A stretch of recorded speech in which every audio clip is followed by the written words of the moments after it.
السلام علیکم، welcome back to history with Z H.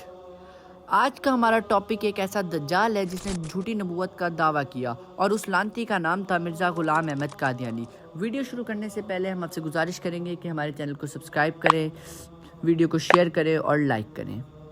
یہ مرزا غلام احمد قادیانی ایک ایسا لانتی تھا جس نے خود کو امتی نبی ہونے کا دعویٰ کیا، نعوذ باللہ، تو کبھی خود کو امام مہدی تو کبھی خود کو حضرت عیسیٰ علیہ السلام ہونے کا دعویٰ بھی کر ڈالا، نعوذ باللہ من ذالک۔ اس کی جہالت کا اندازہ آپ اس بات سے لگائیں کہ ایک جگہ اس نے اپنی کتاب میں لکھا کہ حضرت عیسیٰ علیہ السلام کا انتقال ہو چکا ہے، نعوذ باللہ، اور اگلی جگہ اسی کتاب میں خود کو حضرت عیسیٰ علیہ السلام لکھ ڈالا۔ یہ اس قسم کا جاہل، لانتی اور مردود تھا۔ اس کے فالوورز خود کو مسلمان کہتے ہیں، حالانکہ ایسا نہیں ہے، وہ مسلمان نہیں ہے، یہ ختم نبوت کے انکاری ہیں، اور اس کا اور اس کے فالوورز کا ختم نبوت سے کوئی تعلق نہیں، اور نہ ہی یہ مسلمان ہیں۔ یہ سارے جاہل ہیں اور یہ مردود لوگ ہیں۔ یہ شخص اصل میں ایک دماغی مریض تھا۔ یہ کتاب کے ایک حصے میں کچھ لکھتا مردود، دوسرے حصے میں اس کا مختلف لکھ دیتا۔ کبھی اس نے امتی نبی ہونے کا دعویٰ کیا، نعوذ باللہ، کبھی امام مہدی ہونے کا دعویٰ کیا، تو کبھی حضرت عیسیٰ علیہ السلام ہونے کا دعویٰ بھی کر ڈالا، نعوذ باللہ من ذالک۔ اور اسے اس وقت کی برٹش گورنمنٹ کی طرف سے پوری حمایت حاصل تھی تاکہ وہ مسلمانوں کو مختلف گروہوں میں بانٹ سکے اور مسلمانوں میں تفریق پیدا کر سکے۔ آپ صلی اللہ علیہ وآلہ وسلم کی ختم نبوت کی گواہی قرآن نے دی ہے۔ قرآن کی صورت کا ترجمہ ہے کہ محمد تم مردوں میں سے کسی کے باپ نہیں، ہاں اللہ کے رسول ہیں اور سب نبیوں کی آخر ہیں، اور اللہ ہر بات جانتا ہے۔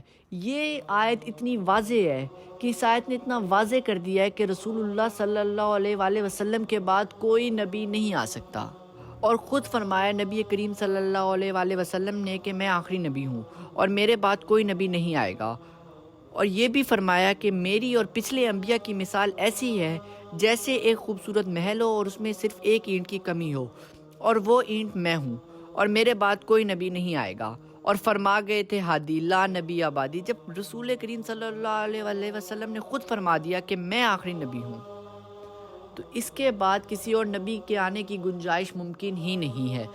اور ہمارا تو یہ عقیدہ ہے کہ سورج اپنی جگہ چھوڑ سکتا ہے، چاند زمین پر آ سکتا ہے، دنیا کا نظام بدل سکتا ہے، لیکن رسول خدا صلی اللہ علیہ وسلم کے بعد کوئی نبی نہیں آ سکتا۔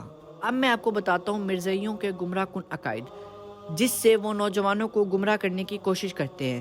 وہ اس میں ایک بخاری کی حدیث جو یہ اپنی عوام کو بتاتے ہیں، اور یہ اپنی عوام کو مکمل نہیں، آدھی حدیث بتاتے ہیں، اور اسی حدیث کی بنیاد پہ مزید لوگوں کو بھی گمراہ کرنے کی کوشش کرتے ہیں۔ وہ حدیث ہے کہ جی بخاری میں لکھا ہے کہ نبی علیہ السلام کا بیٹا ابراہیم اگر جوانی کی عمر کو پہنچتا تو وہ پیغمبر ہوتا۔ یہ اس بات کا ثبوت ہے کہ نبوت جاری ہے۔ لیکن ہم کیا کہتے ہیں؟ رکو ذرا، صبر کرو، آگے پڑھ، آگے کیا لکھا ہوا ہے۔ عبداللہ ابن ابی اوفا سے کسی نے پوچھا، بخاری کے الفاظ ہیں کہ کیا آپ نے نبی علیہ السلام کے بیٹے ابراہیم کو دیکھا ہے جو ماریا قبطیہ سے پیدا ہوئے اور بچپن ہی میں فوت ہو گئے 2 سال کی عمر میں؟ انہوں نے کہا ہاں میں نے دیکھا تھا، وہ بچپن ہی میں فوت ہو گئے تھے۔ کیونکہ رسول اللہ آخری نبی ہیں، ان کے بعد کسی نبی نے نہیں آنا، اس لیے اللہ تعالیٰ نے انہیں بچپن ہی میں فوت کر دیا۔ اس لیے قرآن میں لکھا ہوا ہے کہ نہیں ہے محمد تم مردوں میں سے کسی کے باپ۔ اب آپ کو سمجھ آئی اس آیت کا مطلب؟ یہ سائیکو پیشنٹ مردود مرزا غلام احمد قادیانی جس نے کبھی کوئی تو کبھی کوئی جھوٹا دعویٰ کیا، ان کا ایک عقیدہ کہ آپ صلی اللہ علیہ وسلم کے بعد کوئی رسول نہیں آ سکتا لیکن امتی نبی آ سکتا ہے۔ تو اگر امتی نبی آ سکتا تھا تو جب تبوک کے موقع پہ آپ صلی اللہ علیہ وسلم نے حضرت علی علیہ السلام کو پیچھے چھوڑ کر جانے لگے تو حضرت علی رو پڑے کہ میں آپ کے ساتھ جاؤں گا کیونکہ میں آپ کے ساتھ ہر جنگ میں ہوتا ہوں۔ تو آپ صلی اللہ علیہ وسلم نے فرمایا کہ اے علی، کیا تو اس بات پہ راضی نہیں کہ تیری میرے ساتھ وہی نسبت ہے جو موسیٰ کی ہارون کے ساتھ، مگر میرے بعد کوئی نبی نہیں۔ یہ بات واضح اشارہ ہے کہ رسول اللہ صلی اللہ علیہ وسلم خاتم النبیین نے فرمایا کہ علی تیری میرے ساتھ ہارون والی نسبت تو ہے جیسے موسیٰ کی ہارون کے ساتھ تھی، لیکن تو نبی نہیں ہے۔ یعنی کہ یہ حدیث سب سے بیسٹ ہے کہ ختم نبوت ہو چکی ہے۔ نہ کوئی رسول آ سکتا ہے، نہ کوئی امتی نبی، مرزا غلام احمد قادیانی مردود۔ اس کے فالوورز کے لیے بھی ہم یہی کہیں گے کہ انہیں سوچنا چاہیے کہ جو بندہ اپنی ایک بات پہ قائم نہیں رہتا، کبھی کچھ دعویٰ کیا، کبھی کچھ دعویٰ کیا، پیسوں کی لالچ، برٹش گورنمنٹ کا ساتھ تھا تو یہ کر گیا، ورنہ یہ مرتد واجب القتل تھا۔ اور ہم ان کے فالوورز کو بھی کہتے ہیں کہ آپ اپنی حد میں رہو۔ ایک ایسے سائیکو پیشنٹ کے اگر آپ فالوورز بن رہے ہو تو آپ مسلمان ہرگز اپنے آپ کو کہلوانے کی جرت مت کرو۔ یہ مرتد جس نے ایک جگہ لکھا کہ حضرت عیسیٰ علیہ السلام آئیں گے، دوسری جگہ لکھا کہ حضرت عیسیٰ علیہ السلام کو موت آ چکی ہے، نعوذ باللہ، اور تیسری جگہ خود کو حضرت عیسیٰ علیہ السلام بھی کہہ ڈالا۔ یہ اس طرح کا ایک سائیکو پیشنٹ اور ایک جاہل تھا، ان کے فالوورز کو بھی سوچنا چاہیے۔ اور پھر پیر مہر علی شاہ کو مناظرے کا چیلنج بھی دے ڈالا۔ پیر مہر علی شاہ مناظرے کے لیے تشریف لائے تو خود فرار ہو گیا، اور الزام پیر مہر علی شاہ پر ڈال دیا کہ وہ بھاگ گئے۔ یہ اس کی حالت تھی اس مردود کی۔ یہاں تک کہ اس مردود نے اپنی کتاب روحانی خزائن میں حسین علیہ السلام کی شان میں بھی گستاخی کی اور لکھا کہ مجھ میں اور تمہارے حسین میں بہت فرق ہے، مطلب کہ وہ حسین علیہ السلام کو ہمارا کہہ رہا ہے، ظاہر ہے وہ ہمارے ہیں، اس کے ہوتے تو اسے ہدایت مل جاتی۔ اور لکھتا ہے کہ مجھے تو ہر وقت اللہ کی تائید اور مدد مل رہی ہے، یعنی کہ اس بات میں وہ حضرت حسین علیہ السلام کو ٹونٹ کر رہا ہے کہ اگر اللہ تعالیٰ حسین علیہ السلام کے ساتھ ہوتا تو وہ کربلا میں کامیاب ہو جاتے۔